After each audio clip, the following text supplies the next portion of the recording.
Não sei se você sabe, mas tem muito bailarino por aí que jura que está saudável, que faz uma alimentação saudável, mas eles estão mais doentes do que muita gente por aí. No vídeo de hoje eu vou explicar para vocês sobre a doença do excesso da alimentação saudável. E aí, meu povo bailarinístico, como vão vocês? Sejam muito bem-vindos ao canal. Eu sou a Tamires Reis e o vídeo de hoje eu vou contar um pouquinho sobre uma doença que tem assolado muita gente, principalmente na era da internet, mas que passa batido pela falta de conhecimento das pessoas: a ortorexia.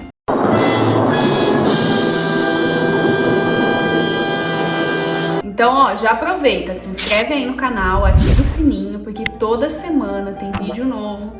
Já postei alguns vídeos sobre distúrbios alimentares, já contei a minha história sobre o processo de emagrecimento e de engordar e tudo mais. E alguns vídeos são muito legais para vocês encaminharem para algumas colegas que você sabe que ela tá doente, mas você não tem coragem de chegar nela e falar. Então aproveita, encaminha esse vídeo para aquela sua amiga, curte aí e fica ligado que eu vou te explicar mais sobre o que é ortorexia. A ortorexia, segundo uma pesquisa rapidazinha assim no Google, ela é um transtorno caracterizado pela preocupação excessiva com alimentação saudável, em que a pessoa consome apenas alimentos puros, sem agrotóxico, contaminantes ou produtos de origem animal, além de apenas consumir alimentos com baixo índice glicêmico, baixo teor de gordura e açúcar. E uma outra característica muito grande dessa síndrome é a preocupação exagerada com o modo de preparo das alimentações, tendo muito cuidado para não colocar excesso de sal, açúcar ou gordura. Quando a gente olha essa definição, parece muito o que esse pessoal vende aí como alimentação saudável, né? Você não podia ter comido pão! Você acabou de destruir todo o trabalho que eu fiz no seu corpinho! A ortorexia é um problema muito presente, principalmente agora na era das redes sociais, em que todo mundo compartilha a sua rotina, todo mundo compartilha a sua alimentação, todo mundo se diz apto a dar dicas de alimentações saudáveis. Mas isso tem um preço. Porque pensando na questão nutricional, e olha que isso não é meu poder de fala, porque eu não sou nutricionista, mas eu apenas entendo sobre nutrição que reflete na performance. Quando você priva o seu corpo de alguns alimentos, pode acontecer duas situações. O seu corpo naturalmente fica intolerante a determinadas substâncias, ou o seu corpo acaba ficando fraco por falta de nutrientes. Mas como assim ficar doente comendo coisa fitness? Mas aí é que tá o pulo do gato. Muitas coisas que se dizem fitness não necessariamente são fitness. Faz sentido? Calma que eu vou explicar pra vocês. Vou dar um exemplo que aconteceu comigo. Esses dias eu fui em um restaurante e olhando no cardápio, tava lá, salada low carb. Quando você pensa em low carb, baixo o índice de carboidrato dentro daquela refeição, certo? Mas assim, quando você pega uma salada comum, que tem alface, tomate, cenoura e etc., o que tem de tão pesado nessa salada a ponto dela precisar ser low carb? Te garanto que ela não tem bacon. Então, alguns alimentos que se dizem fitness, que se dizem saudáveis, muitas vezes eles não são, eles só são o que são. Então, quando você vê salada low carb, não faz sentido. A salada ela é uma salada, ela não precisa necessariamente ser low carb. Entende agora? Fora aqueles bailarinos que são os inimigos do pão. Não pode comer pão porque o pão tem glúten. Não pode comer glúten porque o glúten engorda e aí eu vou ficar enorme no titi, que não sei o quê. Mas, gente, uma coisa que os nutricionistas sempre falam, aliás, nutricionistas que estão, atualizados, porque a gente vê muito picareta por aí, pessoas que não comem glúten são pessoas celíacas, são pessoas que já têm uma diferença metabólica ali no meio. Não é qualquer um, o problema não é o glúten.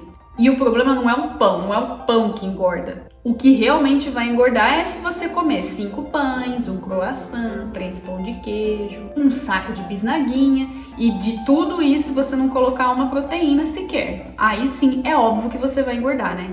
E aí, baseado nisso, a ciência detectou algumas características de pessoas que possuem a ortorexia. São aquelas pessoas que são viciadas em comer exatamente a mesma coisa todo dia. Então você vai sempre encontrar aquela menina lá no intervalo das aulas comendo exatamente a banana com aveia, porque a banana tem proteína e a aveia ela faz com que você absorva melhor a gordura e não sei o que, não sei o que. São aquelas pessoas que não podem ir no supermercado que tá sempre checando o que tem aquele alimento. Ah não, porque esse aqui tem farinha enriquecida com ácido fólico e farinhas enriquecidas com ácido fólico são horríveis para o nosso intestino e que elas vão fazer a gente engordar, blá blá blá blá blá. Isso aqui tem açúcar, não sei o que, não sei o que, não sei o que, blá blá blá, todo pleno.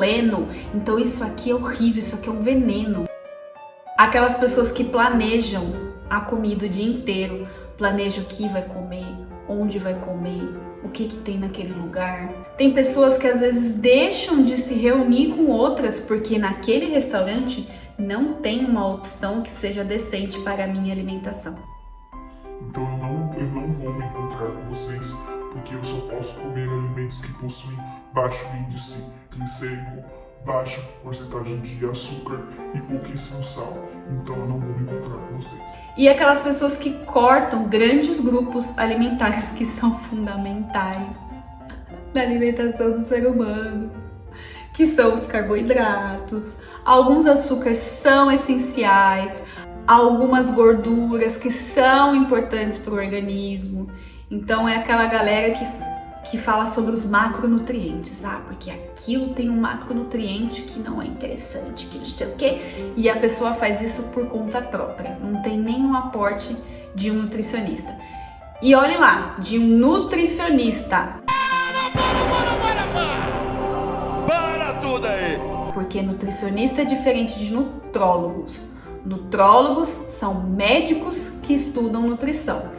Nutricionistas são os profissionais que estão aptos a passar dieta. Então aí, ó, tá ouvindo o som do paradigma quebrando? Pois é, nutrólogos, em teoria, não podem prescrever dietas. Inclusive, depois, se algum nutricionista quiser comentar aqui embaixo especificamente sobre isso, fique à vontade para trazer essa informação. Eu não sou nutricionista, então não é meu poder de fala, mas o que eu sei é que dietas prescritas por nutrólogos não são ideais. O ideal é você procurar um nutricionista de verdade que vai te prescrever comida, não cápsula. E aí, pensando em performance, pensando em rotina de companhia, rotina de grupo e etc., quando você escolhe essas opções que você diz que é saudável, na verdade você não está nutrindo o seu corpo, você está privando ele de muitos nutrientes que são essenciais para que você tenha minimamente energia, cara. É a mesma coisa que você pegar um carro e o carro é movido a gasolina. E aí a gasolina está muito cara, então vamos colocar o álcool, porque o álcool ele é mais barato, ele é mais eficiente e ele vai trazer mais benefícios porque ele não XYZ. Obviamente aquele carro não vai andar, né, se ele não for flex. Então é mais ou menos isso que acontece dentro do organismo de vocês quando vocês acabam escolhendo coisas aleatórias por conta própria. E como o bailarino já é meio louco da cabeça, é muito importante que os professores comecem a observar esse tipo de comportamento e principalmente comecem a observar o visual daquele aluno, porque muitas vezes aquele aluno começa a comer coisas que ele diz, que ele acha que ele é saudável, e aí ele começa a murchar, você começa a ver as veias aparecendo, o braço fica extremamente fino, a costela começa a aparecer, a pessoa quando abaixa você vê cada vértebra. Aquilo são indícios de que a pessoa não está comendo de uma maneira saudável. Aquilo não é perda de gordura, gente, aquilo é doença. Fiquem muito atentos a isso quando vocês verem os colegas de vocês extremamente magros e dizendo que está comendo saudável. Ah não, porque hoje eu comi a minha panqueca de não sei o que, com a minha tapioca de não sei o que. Até porque a ciência diz que essas pessoas que desenvolvem a ortorexia já são pessoas que desenvolveram outros distúrbios como bulimia e anorexia e acham que estão bem e acham que estão recuperadas, mas elas ainda se encontram em quadros de ansiedade, em quadros de compulsão. Então elas estão mais propensas a sair de um problema e entrar em outro, achando que tá tudo bem. Então, se você sabe que uma colega sua já enfrentou algum problema de anorexia, de bulimia, e aí ela fala que tá tudo bem, não, eu já estou recuperada, mas ela chega sempre com aquela marmitinha de salada e água, presta muita atenção se ela não está com alguns sintomas de ortorexia. E o tratamento para esse tipo de situação é principalmente a terapia, e em casos muito extremos, aí o terapeuta pode indicar o uso de alguns remédios, etc., para principalmente controlar a ansiedade. Acho que ficou claro, né, que tudo em excesso nunca é legal. Excesso de saudável, excesso de alimentação, tudo que a gente faz em equilíbrio, ele é natural e ele já é uma coisa que vai te beneficiar. Então, cortar muitos alimentos porque você acha que vai engordar não é o ideal. Você também descuidar da alimentação e querer comer McDonald's todo dia também não é legal. Até porque muitos nutricionistas falam que a comida, o ato de se alimentar, ele é um ato de amor, ele é um ato de nutrição ao nosso corpo. Então, se a gente não sente prazer naquilo, se a gente sente uma obrigação de estar dentro de um padrão estético, aquilo não é legal já naturalmente. Então, procurem se cuidar, procurem observar, ajudem os seus colegas, procurem ajuda, porque esse é um assunto muito sério e que eu vejo muitas bailarinas por aí com esse distúrbio de modo velado, porque não é anorexia, não é bulimia, eu tô bem, eu tô cuidada, eu tô tratada, e a pessoa não está se nutrindo. Então, se você concorda comigo, comenta aí embaixo Team Carb, porque o carbo ele é nosso amigo sim, gente. Imagina a gente não ter energia para fazer as nossas coisas, não ter energia para ficar fazendo bateria, não ter energia para ensaiar 3 horas por dia. Imagina o que seria a nossa vida sem carboidrato, gente. E curte aí o vídeo, encaminha para aquela sua amiga que você sabe que ela tá meio ali estranha e tal. E ó, fica de olho, hein? Até semana que vem. Um beijo.